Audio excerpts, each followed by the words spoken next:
Hello guys, good morning. Maluto ako ngayon ginataang kalabasa. Ayan, pakita ko sa inyo yung lahok ng ginataang kalabasa.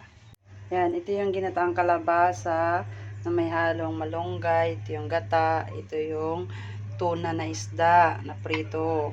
Tapos loya, sibuyas, sili, tsaka yung seasoning na wow sarap, tsaka asin.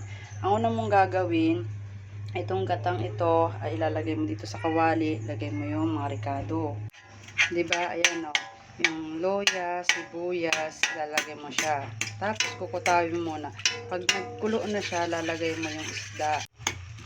Ayan, dahil kulo na yung gata, pwede mo nang ilagay yung pinaritong isdang tuna. Ayan. Pwede mo na siyang ilagay yung pinaritong mong tuna. Tapos, ilagay mo na yan. Lalagay mo na tong kalabasa. Lagyan mo na ng sili. Lagyan mo na ng asin. Ayan. Tapos, timplahan mo na ng wow. Gata. Pag kumulo yan, tsaka ilalagay itong malunggay. Gata sa kalabasa. Yan po ang nagastos ko, worth of 100 pesos lang.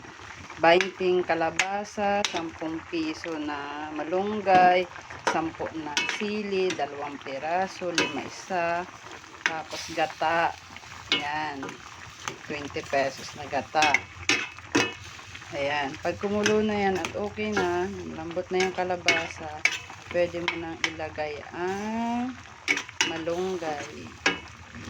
Ayan, okay na. Luto na ang aking ginataang kalabasa. Oh, di ba? Ganyan, no? Malapot na. Pwede mo na ilagay ang malunggay, pampaslasa.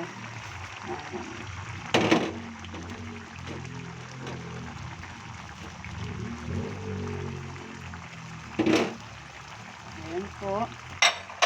Ayan, sa halagang 100 pesos, meron na akong tanghalian at meron na akong dinner. Oh, luto na po ang ating kalabasa. Yum, yum, yum.